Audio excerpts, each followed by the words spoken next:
नमस्ते। कभी सोचा है कि ये दुनिया, हम सब, हर चीज आखिर बनी किस चीज से है? चलिए, आज इसी सवाल के जवाब में एक सफर पर निकलते हैं, पदार्थ के बिल्कुल अंदर तक। ये वो सवाल हैं जो हजारों सालों से पूछे जा रहे हैं।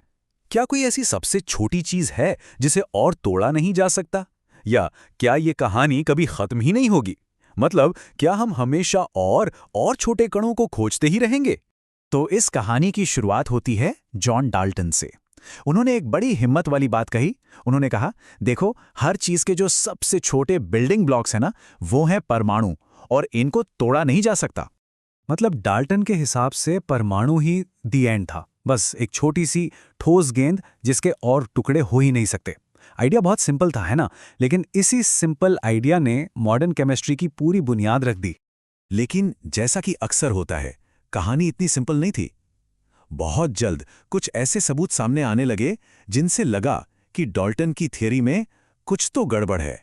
ऐसा लगने लगा था कि शायद परमाणु को तोड़ा जा सकता है।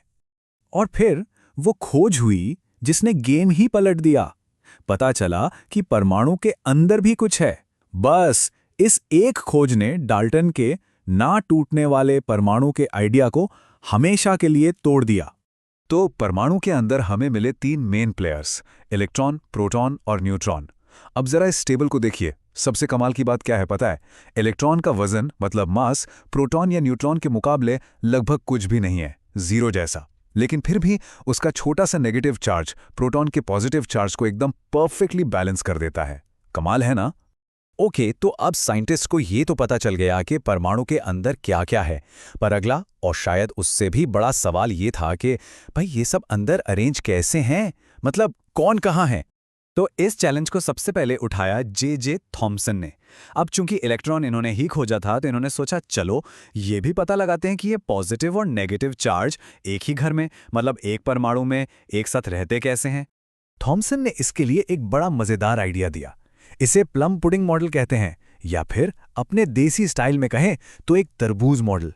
सोचिए, पूरा तरबूज जो है, उसका लाल वाला हिस्सा वो है पॉजिटिव चार्ज, और उसके अंदर जो बीज धसे हुए हैं ना, वो है नेगेटिव चार्ज वाले इलेक्ट्रॉन।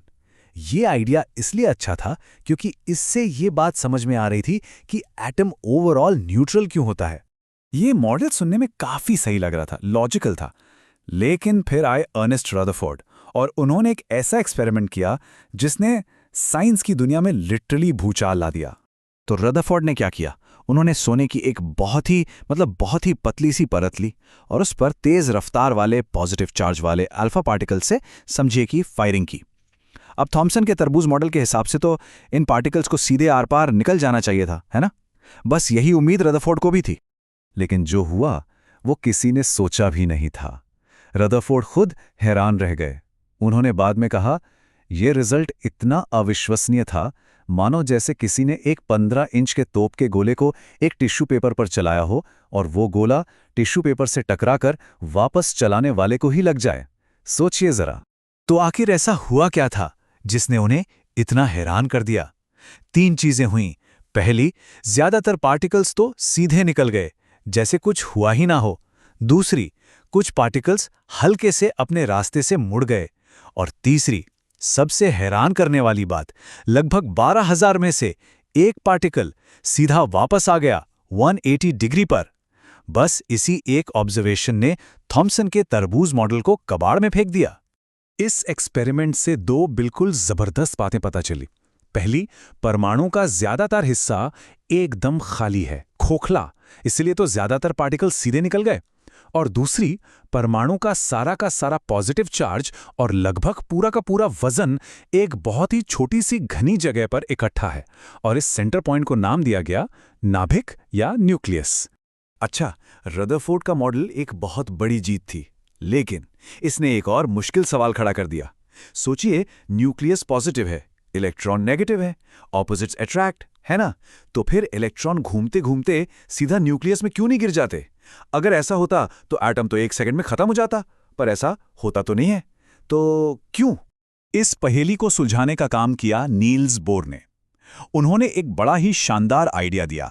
कहा कि देखो, इलेक्ट्रॉन आवारा नहीं घूमते, उनकी अपनी फिक्स्ड गलियां हैं जिन्हें ऑर्बिट्स या एनर्जी लेवल्स कहते हैं। और जब तक वो अपनी गली में घूम रहे हैं तब तक उनकी एनर्जी कम नहीं होती और वो न्यूक्लियस में नहीं गिरते। Problem solved. ठीक है, तो अब हमें एटम के बेसिक स्ट्रक्चर का आइडिया हो गया है। अब सवाल यह है कि सोना, चांदी, लोहा, ऑक्सीजन, ये सब एक दूसरे से अलग क्यों हैं? इनकी पहचान क्या है? किसी भी एलिमेंट की असली पहचान उसका आधार कार्ड समझिए।